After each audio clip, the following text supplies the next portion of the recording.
Mothers make invaluable contributions to our lives, often while balancing the demands of career and family.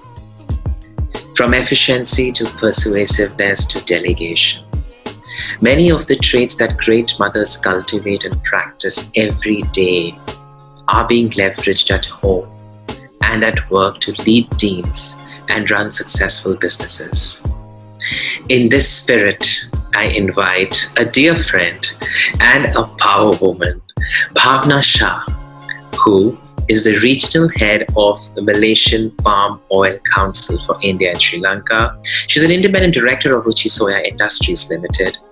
She's a veteran in trade and market development.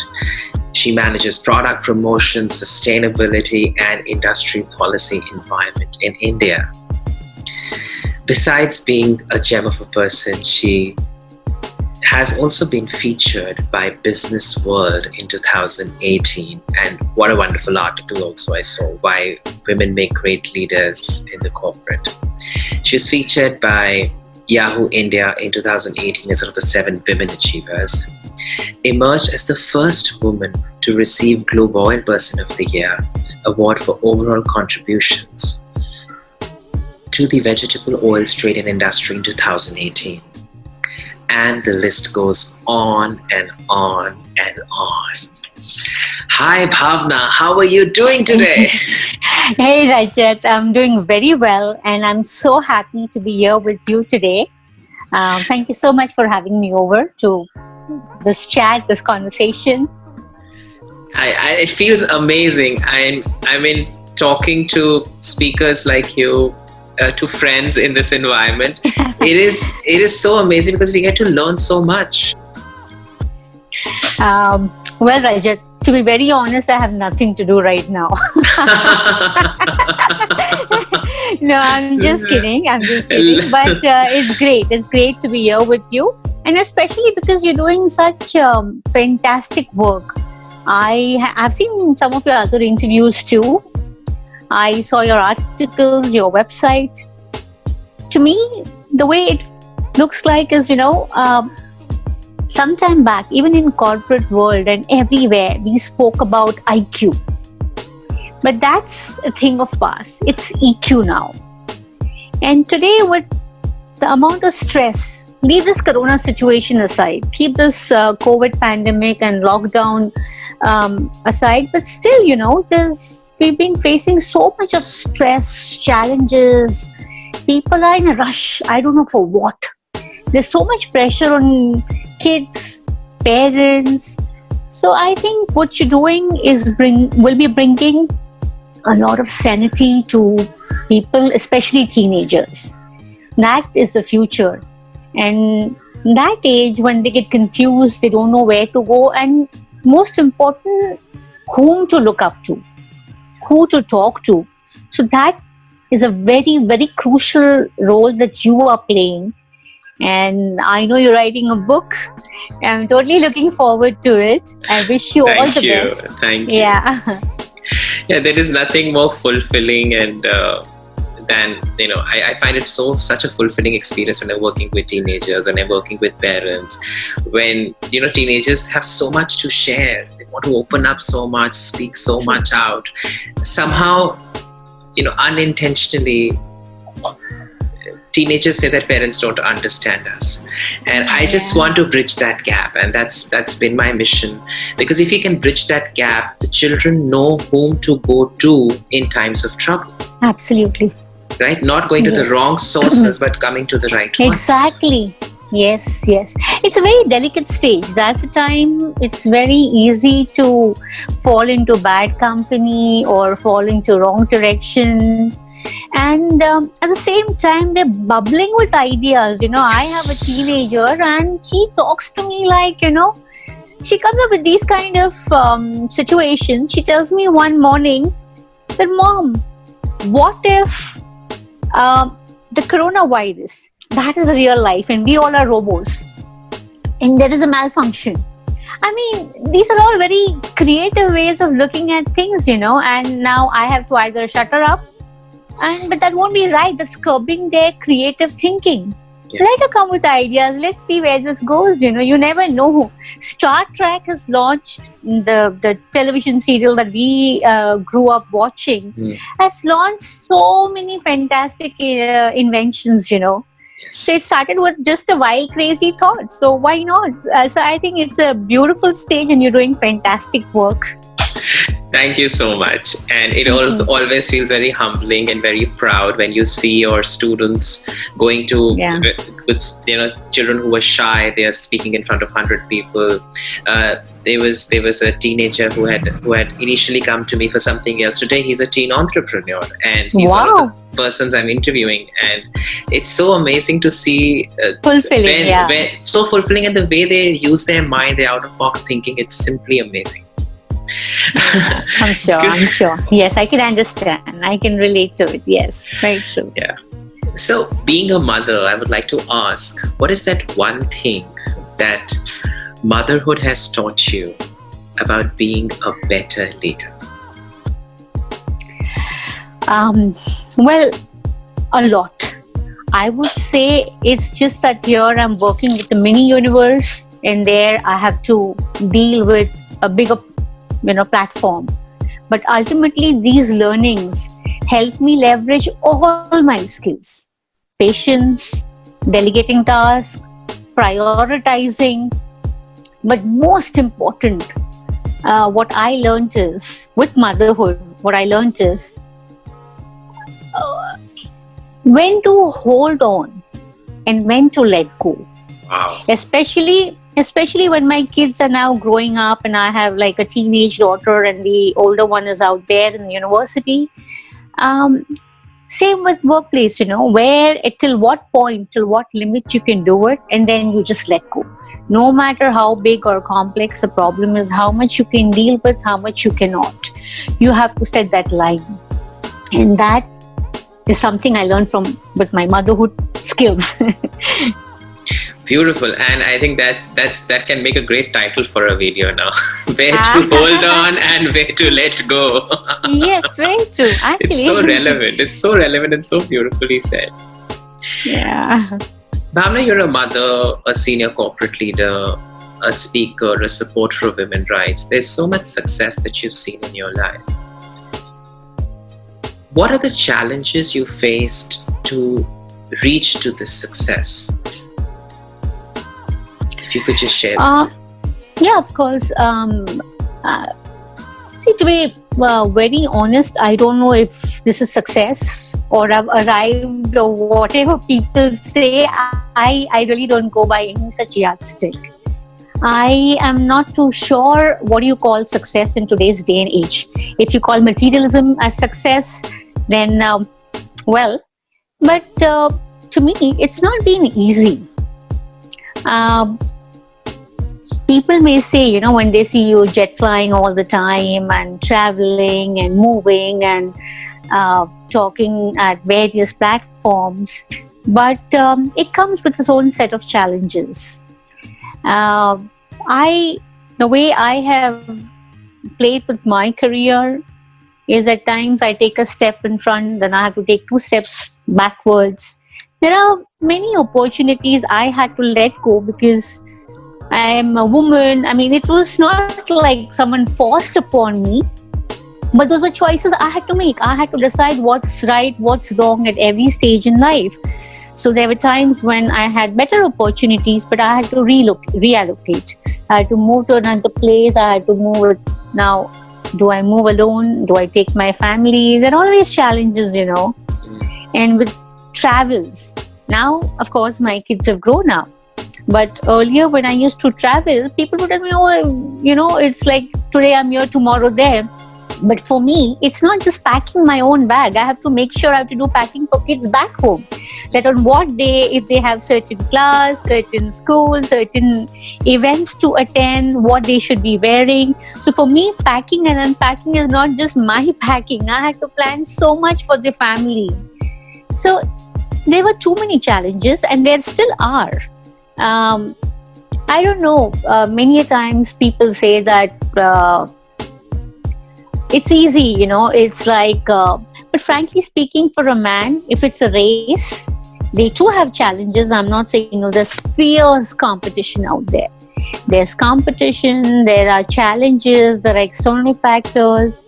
But for a man, if it's a 100-meter race, then for a woman, it's a 100-meter hurdle race. So it's double the challenges we have. So true. Yes, in fact, yeah.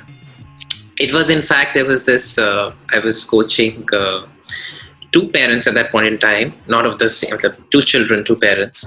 So on one side, there was a woman corporate leader, and the other side, there was a man who was a corporate leader.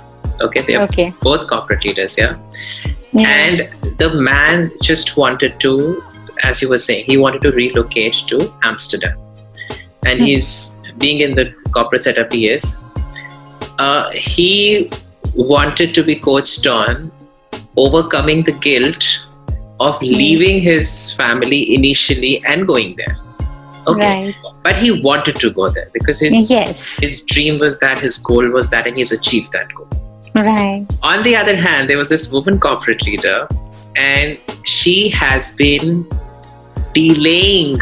She's got a chance to go and move and stay in London.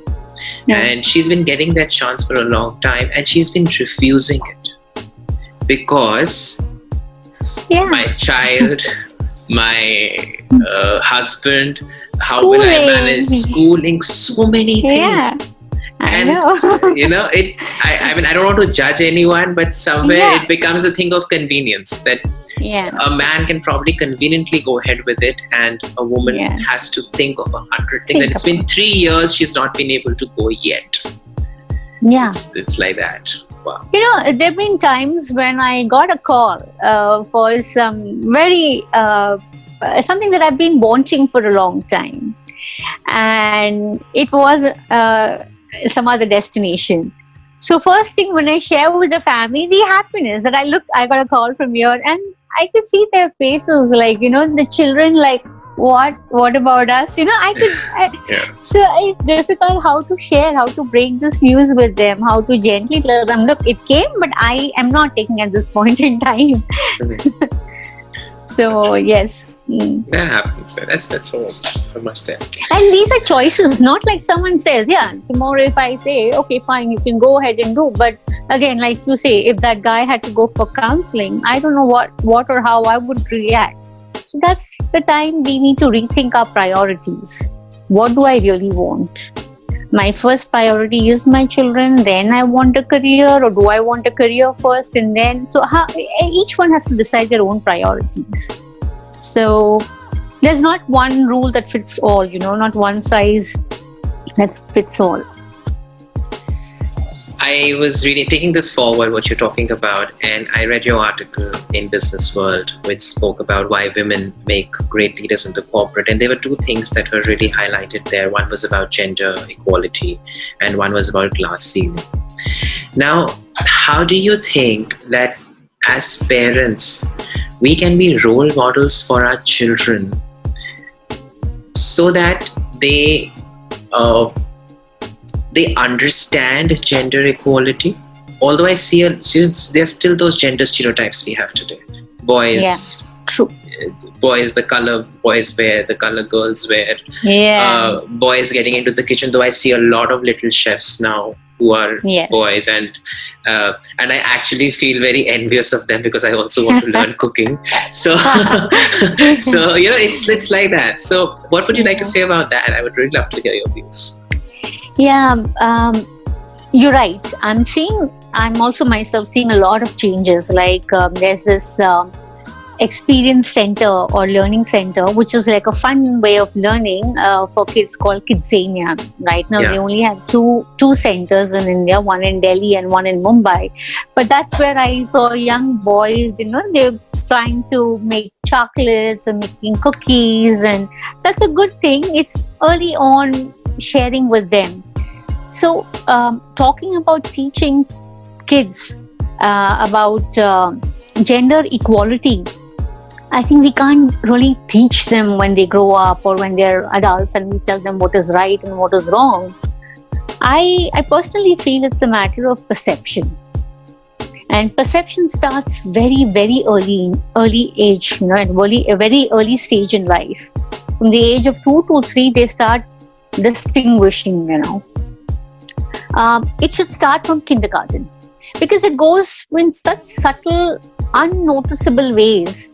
Like you see, when kids are playing, if a boy is playing and he gets hurt or something and he's crying, a general thing is, "Arey ladka hoke rota hai." Boys don't cry. Boys don't cry. Yeah. Boys don't cry. That's a wrong thing. He's hurt and he's crying. He wants your attention. He needs help. And generally, what you see is a girl will be complimented for her looks, for her neatness. So there's a soft way of, gender bias happening there already. So I think I do remember in my school when I was a kid, generally it's seen if you are from some school, or if you're from a convent school, when you say farmer. So for a convent school, you've seen like a dungaree clad farmer, a male burly guy standing in front of a barnyard. He's a farmer. Yeah. And many other Indian schools I've seen a dhoti clad farmer, or a farmer sitting on a tractor and his family is behind. But that's a subtle way of putting it, that farmer is a male. That's how your mind is reading. The child is understanding that farmer is a male. Like postman, that profession is almost on its extinction right now. But postman, right? We call it a man itself because it's only a guy. It's supposed to be a man. Yeah. So early on, no one told you what is a man, what is a woman, but it just goes into your psyche that male-dominated area, women-dominated area. In fact, there is this fantastic study by FAO. He said about 40%, if I'm not mistaken. I don't have the right numbers right now. I think, there was by a United Nations Food and Agriculture study, which says that about if women farmers are given the same access that you give to male farmers, we will get 20 to 30% more yield. Imagine what it means for a developing country like ours. That means 4% more food production. Yeah. Okay, let me answer this a little differently. That would mean about 100 to 150 million people not having to go hungry to bed. Wow, 150 million people.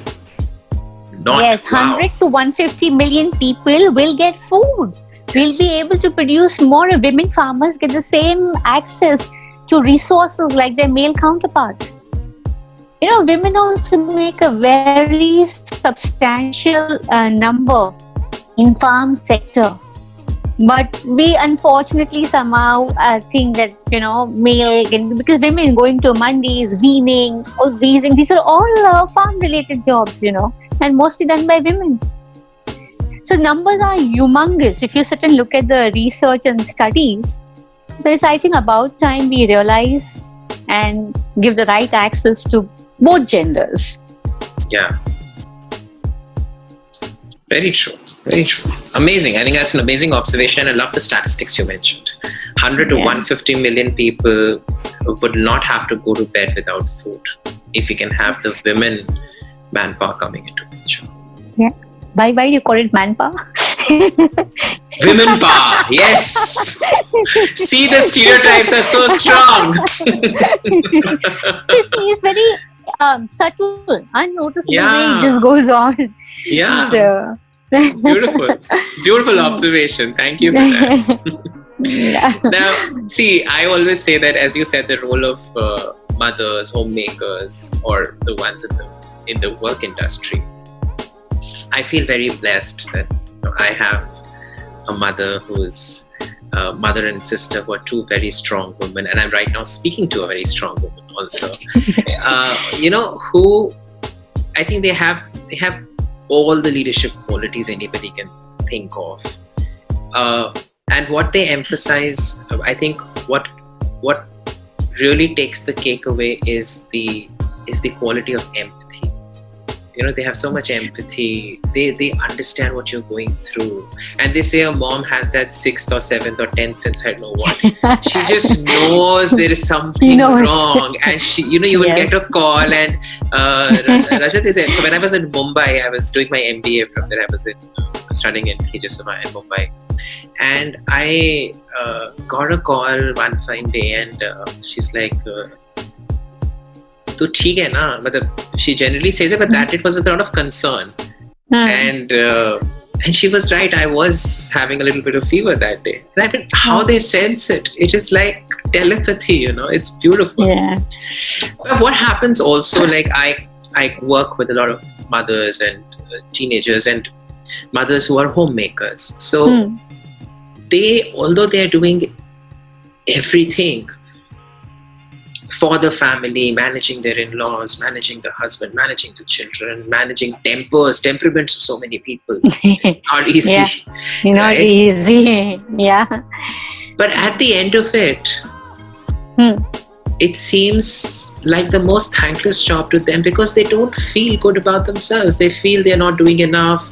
They feel taken for granted by their own children. I mean, what would you like to say to them? Yeah, it's very, very unfortunate and sad that they don't know their self-worth. I've done many events and programs, especially for women's groups. I like Rotary and Lioness Club, etc., etc. And many times when I see some of them are invited to introduce themselves, they themselves speak so apologetically when they're introducing themselves that I'm so-and-so. And I'm just a housewife. And I feel like, why just a housewife? A housewife is never just, Now, just because of this COVID pandemic lockdown, when people are sitting at home, they are so frustrated. So imagine these housewives are home all the time. That is their life.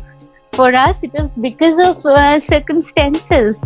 So how can a housewife be just a housewife?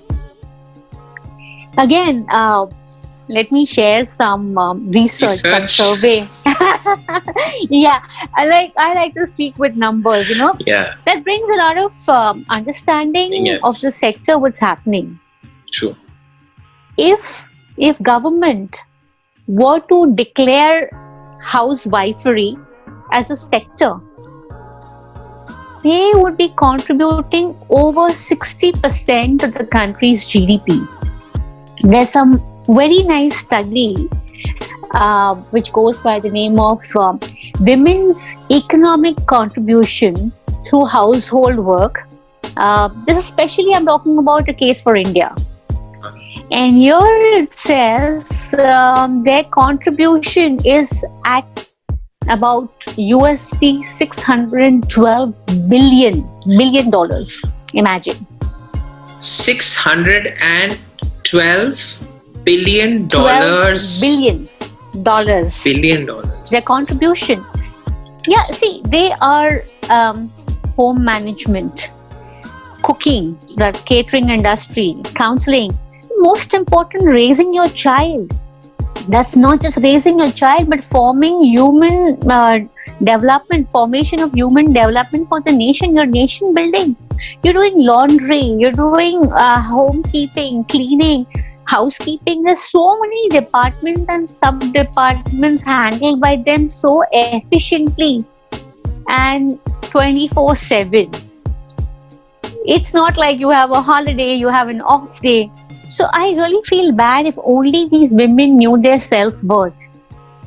Unfortunately, because they don't bring in real money in the terms of salary, cash, they feel it's worthless. But the amount of unpaid labor they're putting in, I only wish someone could convey this much louder to them, And as you're saying it, I realize that whether it's a lockdown or a no lockdown, I believe their life remains the same. Absolutely. In fact, I saw this very nice WhatsApp forward Okay, Most of the WhatsApp time in the forward and call. nice looks like. Yeah, I know this is no fake news factory, so I am okay.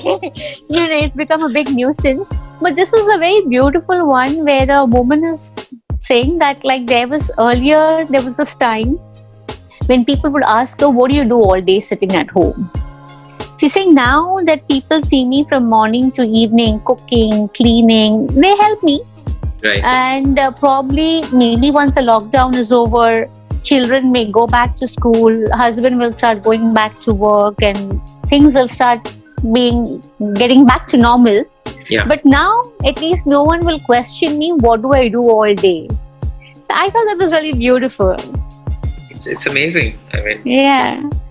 there's so many revelations coming out today. I mean, in this interview, I'm in this conversation we're having. There's so much I'm getting to know. I mean, that $612 billion is a revelation for sure. The 100 to 150 million people going to bed without home. If the women power comes into picture. Yes. Wow. Amazing. Yeah, amazing observations and amazing statistics over here. Yeah, Rajat, I don't do all this, interviews and all, but because you somehow got me there, and it's always wonderful talking to you. So, therefore, I decided and I agreed to join you today in this conversation. That I knew that we'll do something wonderful. Yeah, and thank you I'm so thankful that you're here. And it's about me, and it's about the people who are watching. Exactly. Because they want. Told me, because you told me about some certain people, the certain lady who's been cooking and cleaning, and her own children, and the amount of work she has to do, and no one, gives a damn to her. It's sad. So therefore, I was compelled to talk to you, and I really hope we can reach out to all those women out there and in their families too. Probably they may understand things better, Yeah, and it's so surprising that woman, the only 1 hour she gets for herself in a week is when she's speaking to me. Is when we give them, she gets some me time. Yes, for sure. No, you should speak more to her. No, definitely. Yeah. So it's that's the situation nowadays. But anyways, yeah, that's true. Let's see, all of us need help somewhere or the other. So it's perfectly all right if she's getting that help from you or anyone, where she gets some more positivity and encouragement to do more, to do better, to break out, to shatter all those myths that she can't. You need to talk to her. It used to be her brother before me, so she used to talk a lot to her brother. But then the brother went through a lot of stuff in his life, and so she doesn't want to, add burden to it. him with additional things. So she's kind of become a little... self-guilt, Yeah, why? But why self-guilt, That's what she's... That's what I'm helping her out with right now. Yeah. So but she's doing well. She's doing her tapping. She's doing her healing processes. So she'll get out of it for sure. Excellent. Very good.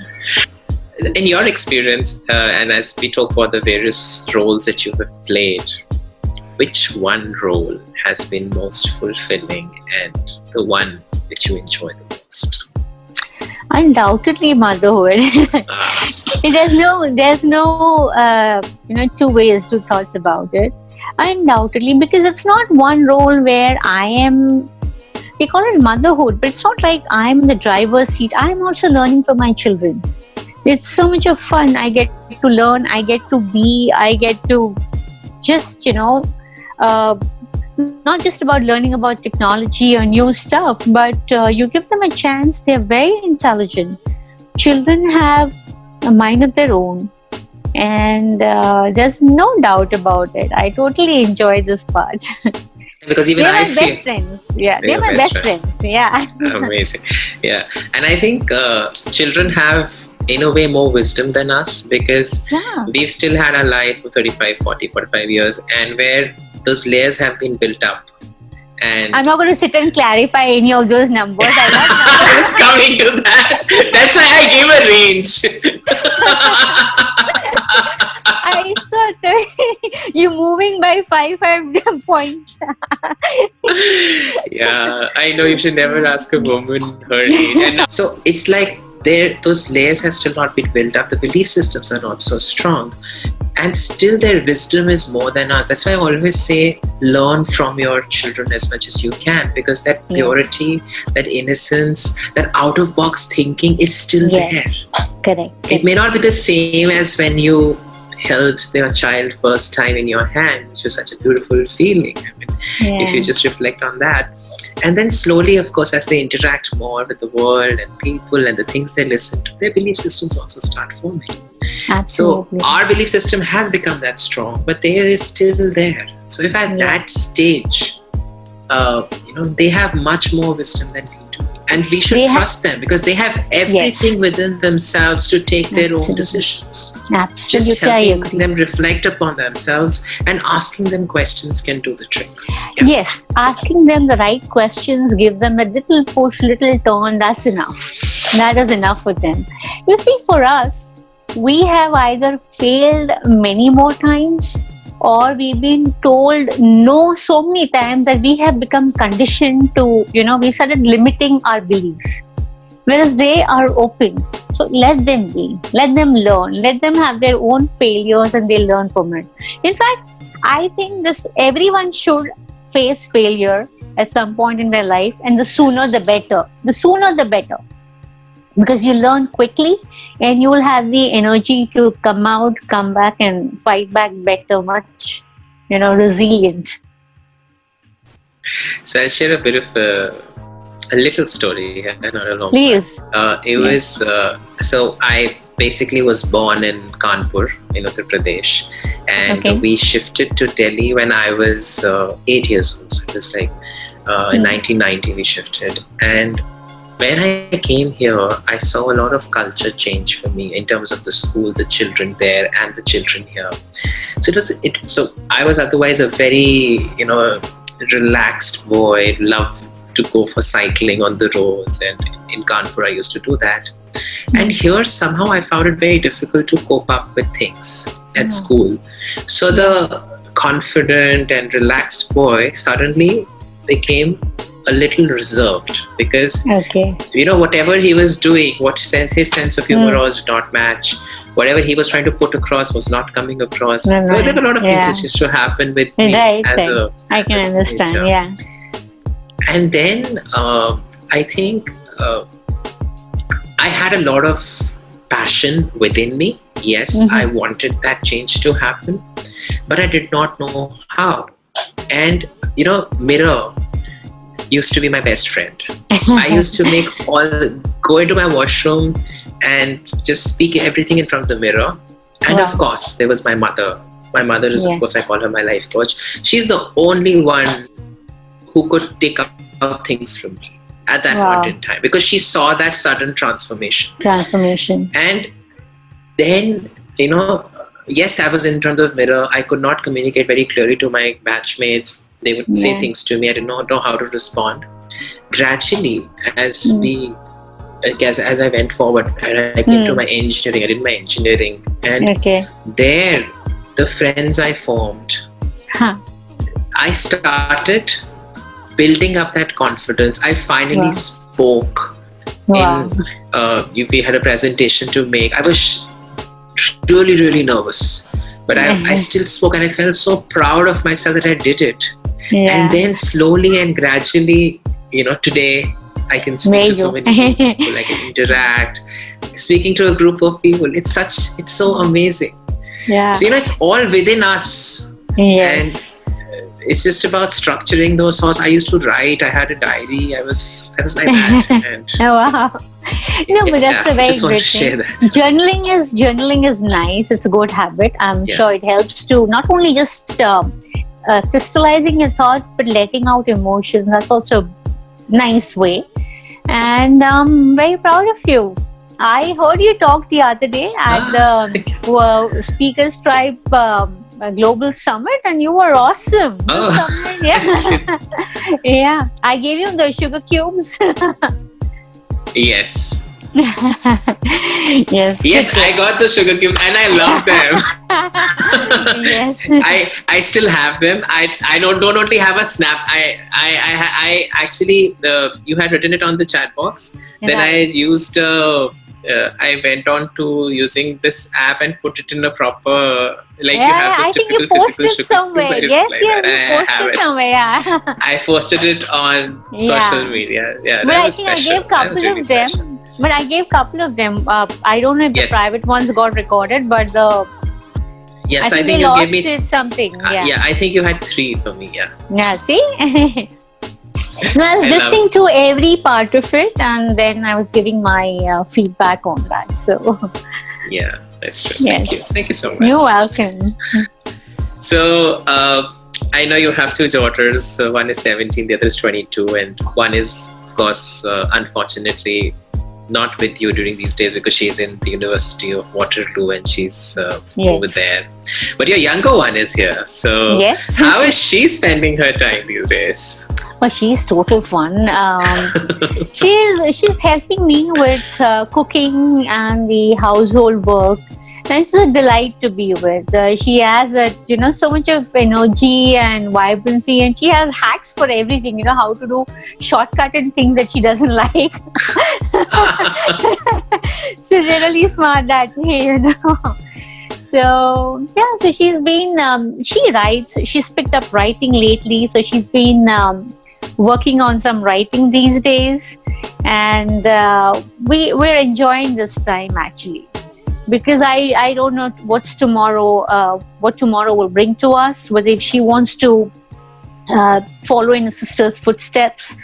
So I tell my husband, let's make the most of this time that we get to be. Then later it's going to be by WhatsApp calls or whatever. So right now we're together. We're trying to do the best. Wow, that's beautiful. And it's very nice and interesting to see the way innovative things children come out with, and Yeah, awesome. the way they come out Yes. with hacks. That's great. I would like you to share. No, before that, there's one question that's coming up in my mind constantly, and I've not asked it yet. Okay. What is that one? I know there are lakhs of them, but what is that one amazing quality in you that has made you the amazing person you are today?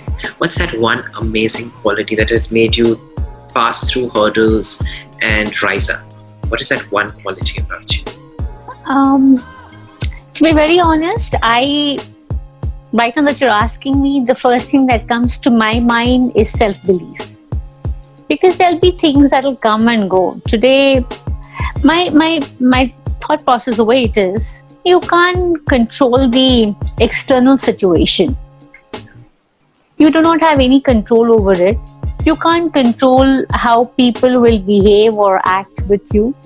So that's not in your control. The only thing that you can control or you can work upon is yourself. Mm. So I come from a lot of self-belief, and that helps me keep going, and that actually plows in back to me when I can achieve things and get things done. That brings in more self-belief. So I think it's a cycle. Yeah. And yeah. It's so beautiful. And what you said also about that there are some things that we can do something about that are in our control, some things are not. Yeah. And I think that's very relevant in today's scenario where we are dealing with this current pandemic. So a few words from you on people, on how they deal with their emotions during this time. It is definitely, these are testing times, not just for us here in Mumbai or India. It's a global thing happening right now. None of us have ever seen something like this in our lifetime. So yes, it is very, very challenging. And some very disturbing stories also have come out. In fact, I saw some video where a man is committing suicide in the US. So it's very, very disturbing, and imagine what those people must be going through.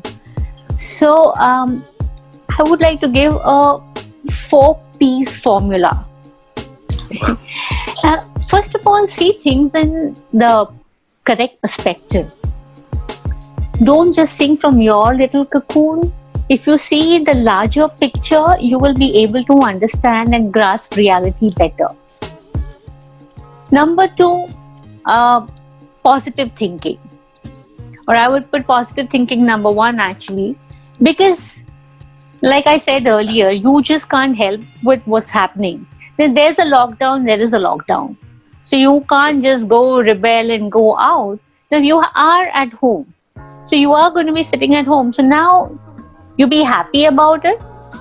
You find positivity, enjoy and do something. Or you sit and cry and, be sorrowful about it. So to me, positivity always works. It's a choice. Yeah. Yeah, it's a choice. Number three, things will come and things will go. Think about what is your purpose in life. Even if you're a housewife, you're working at home or you're working out. Forget the gender also right now. For anyone and every one of us, what is our life purpose? Cooking, cleaning, those are all things that will go on in the background. All of us we do our regular things, so that will go on. But what is that big purpose?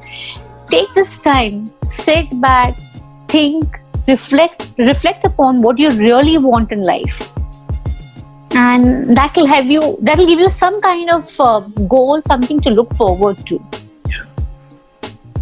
And last, be productive. Today I'm seeing there's so much happening. Use this time wisely. Like I saw Harvard University is offering some free courses. Yeah, There's MIT, Harvard. Yes, there's so much of free data, free time. Make use of it. So utilize this wisely. That hobby that you left behind in school time, college, or you could not pursue, pick up that trick. Today everything is available on the net. So read up. There are so many libraries and books that have been opened up for public access. Catch up on your reading, get self-help book. For me, last and most important, stay indoors, but reach out more. Call up your family, friends, whoever you want to talk to. Call up right now. See, all of us are having problems. Now you're talking about some people, the housewives who have to do a lot of work. Think about it. There are people who still have to go out and do work. Essential goods are on. Our industry is working. Not at full scale. They have to work under stringent government guidelines, but food has to be on, like flour, oil, sugar, all that is on. So imagine that guy who might be stuck in a factory somewhere away from his family. So he has to work. So everyone is having a problem. That guy who's away from his family is working. Some people are stuck at home, but they are cribbing. So we all have problems. In fact, I have a friend. She's a senior HR professional. And everyone is talking about these beautiful positive messages. She shared something very interesting, that everyone's telling that make use of this time, be with your family. But there are families who just cannot get along with each other. What do you do about that situation? Yeah. You can't even stand being in the same room. So how are these type of people going to kill through this time? To me, it's very simple. You'll come out with 3 outcomes. You try to talk to the partner or whoever you're having a problem with, be it your in-laws or outlaws or your spouses, whoever it is. Try to talk to each other. If that doesn't work, you at least know where you stand. Either you'll come out with positively, you both will forget your differences, come together, or you'll fight and kill each other. No, I'm just making light of it. But at least you know where you stand. So you decide how you want to continue with this further on. So you learn some lessons from each other. So I think every situation will have some solution. Giving up hope is a terrible mistake. Do not underestimate the power of hope and human resilience. We'll fight back. We'll come back. Wow. That's so amazing. I think the things you said, especially the 4 Ps: perspective, positive thinking, purpose, and being productive during this time. Yes. That is amazing. And yes, I completely agree with you. it's only through conversations, it's only through talking that you Yes. can either resolve a thing or know where you actually stand.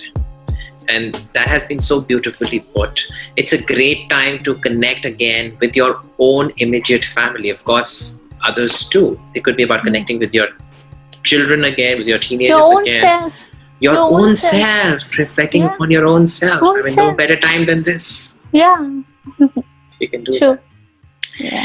Beautiful. On that note, I would really like to thank you from the bottom of my heart for taking out the time and being here.